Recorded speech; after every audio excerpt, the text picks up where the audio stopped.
বাংলাদেশে একসময়ের অনেক আলোচিত সঙ্গীত শিল্পী এবং সংসদ সদস্য মমতাজ বেগম মারা গেছেন। মমতাজ বেগমের দেখাও মিলছে না। প্রায় 7 মাস তিনি কোনো গানের অনুষ্ঠানে উপস্থিত হচ্ছেন না। হঠাৎই সামাজিক যোগাযোগ মাধ্যমে ছড়িয়ে পড়েছে তার মৃত্যুর সংবাদ। মমতাজ বেগমের মৃত্যুর খবর প্রকাশ করেন। হে হোয়াটসঅ্যাপ বাজান, কী অবস্থা সবার? আসলে সবাই ভালো আছেন। তো আজকে আমরা খুব স্পেশাল একটি ভিডিও নিয়ে আপনাদের মাঝে হাজির হয়েছি, যেখানে উল্লেখিত মূলত আমরা ভিডিওতে রিয়াকশন দেবো। ভিডিওটি হচ্ছে যে আপনার যে রিসেন্টলি যে এটিএন বাংলাদেশ একটা নিউজ করলো, নিউজটার মধ্যে উল্লেখ ছিল যে আপনার কি সংসদ সদস্য রাইট যে মমতাজ বেগম সে নাকি মৃত্যুবরণ করেছে। আসলে সেই মৃত্যু আসলে যে খবরটি যে এসেছে সেই বিষয়ে আপনার এটিএন বাংলায় একটি নিউজ করেছে। আসলে বিষয়টা কতটা সত্য হতো অবশ্যই, যেহেতু সে সাবেক সংসদ সদস্য ছিল, সেই ক্ষেত্রে অবশ্যই তাকে নিয়ে তো একটা ভিডিও করা যায়। আর সেই সমালোচনাটা মোটামুটি সারা বাংলাদেশে অনেক মানুষের কাছে সরে গেছে। তো ভিডিও না করলেই হয়। চলুন আমরা মূলত ভিডিওটি দেখে আসি আসলে সেখানে কি কথা ছিল এবং বেগম মমতাজ সে আসলে কি মারা গিয়েছে নাকি সবটাই কাল্পনিক ছিল সেই সম্পর্কে আমরা অবগত হব এখন। ওকে, তো মূলত আমরা ভিডিও টপিকে চলে যাই।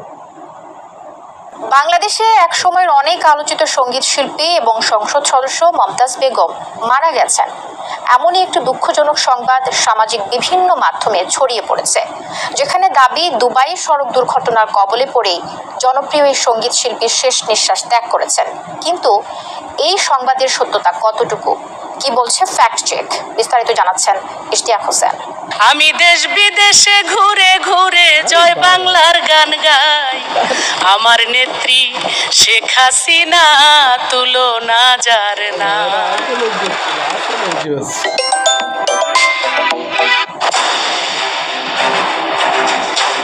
লোকগান গেয়ে দেশের মানুষের হৃদয়ে বিশেষ একটি স্থান তৈরি করেছিলেন জনপ্রিয় সঙ্গীত শিল্পী মমতাজ বেগম।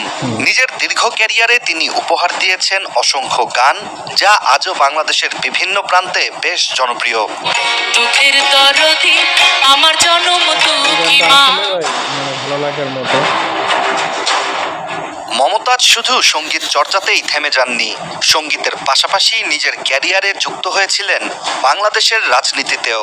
আলোচিত এই সঙ্গীত শিল্পী যোগ দিয়েছিলেন বর্তমানে ক্ষমতাচ্যুত বাংলাদেশের রাজনৈতিক দল আওয়ামী লীগেও। পরবর্তীতে দলের মনোনয়ন পেয়ে সরাসরি নির্বাচনে অংশগ্রহণ করে সংসদ সদস্য হিসেবে নির্বাচিত হয়েছিলেন তিনি।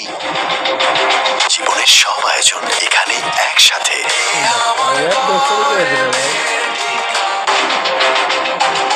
সম্প্রতি আওয়ামী লীগ সরকারের পতনের সাথে সাথে মমতাজ বেগমের দেখাও মিলছে না। প্রায় 7 মাস তিনি কোনো গানের অনুষ্ঠানে উপস্থিত হচ্ছেন না। সঙ্গীতাঙ্গনে তার অনুপস্থিতি বেশ আলোচনার সৃষ্টি করেছে। এমন অবস্থায় হঠাৎই সামাজিক যোগাযোগ মাধ্যমে ছড়িয়ে পড়েছে তার মৃত্যুর সংবাদ, যা নিয়ে শুরু হয়েছে নতুন করে আলোচনা। সামাজিক যোগাযোগ মাধ্যমের একটি গ্রুপে গোপন পরিচয়ে একজন মমতাজ বেগমের মৃত্যুর খবর প্রকাশ করেন। সেখানে উল্লেখ করা হয়, দুবাইয়ে এক মারাত্মক গাড়ি দুর্ঘটনায় কণ্ঠশিল্পী মমতাজ বেগম শেষ নিঃশ্বাস ত্যাগ করেছেন। এছাড়া পোস্টটির কমেন্টে একটি ভিডিও লিংক দেওয়ার কথাও বলা হয়। এই ধরনের শোক সংবাদ দ্রুত ছড়িয়ে পড়লেও এর সত্যতা নিয়ে প্রশ্ন ওঠে। তাই সংবাদটির সত্যতা যাচাইয়ের জন্য বাংলাদেশের তথ্য যাচাইকারী প্রতিষ্ঠান রিউমার স্ক্যানার অনুসন্ধানে নামে। রিউমার স্ক্যানারের তথ্য অনুযায়ী মমতাজ বেগমের মৃত্যুর খবরটি সম্পূর্ণ ভুয়া। প্রতিষ্ঠানটির দাবি, কোনো প্রকার তথ্য প্রমাণ ছাড়াই একজন সামাজিক যোগাযোগ মাধ্যম ব্যবহারকারী মমতাজকে নিয়ে এমন বিভ্রান্তিকর তথ্য ছড়িয়ে দিয়েছেন। কমেন্টে দেয়া ভিডিওর লিংক যাচাই করতে গেলেও দেখা যায় সেটি একটি স্প্যাম লিংক। পরবর্তীতে প্রাসঙ্গিক কিওয়ার্ড ও বিভিন্ন গণমাধ্যমে খোঁজ করে রিউমার স্ক্যানার এই মৃত্যু সংবাদের সত্যতা যাচাই করার চেষ্টা করে, তবে কোথাও এমন কোনো তথ্য খুঁজে পাওয়া যায়নি। ফলে দুবাইয়ে সড়ক দুর্ঘটনায় সাবেক এমপি এবং কণ্ঠশিল্পী মমতাজ বেগমের নিহত হওয়ার খবরটি সামাজিক যোগাযোগ মাধ্যমের আরেকটি গুজবই শুধু। অসংখ্য ধন্যবাদ এটিএন বাংলাকে আমাদের সামনে যে সত্যটা উন্মোচন করার জন্য। আসলে আপনি তো দেখতে পেলেন এবং শুনতে পেলেন আসলে যে মমতাজের যে মৃত্যুর যে বিষয়টা বলেছিল সেটা আসলে একটি স্প্যামিংভাবে একটি করা হয়েছে, বলতে এটা কোনো সত্যতা যাচাই করার জন্য তারা অনেক চেষ্টা প্রচলন চালিয়ে যায়। তারপর তারা উত্তর দেখতে পেলে আসলে যে আসলে না, এটা আসলে একটা স্ক্যাম ছিল মানুষদেরকে বিভ্রান্ত করার জন্য।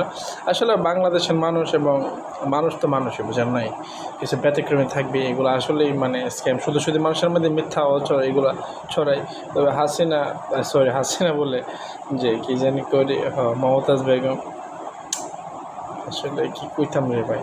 যাই হোক, তো অবশ্যই আপনাদের যে যাই মনে আসে মতামতগুলো আমাদের কমেন্ট বক্সে বলবেন, আমরা অবশ্য করবেন আর কি। ধন্যবাদ সবাইকে।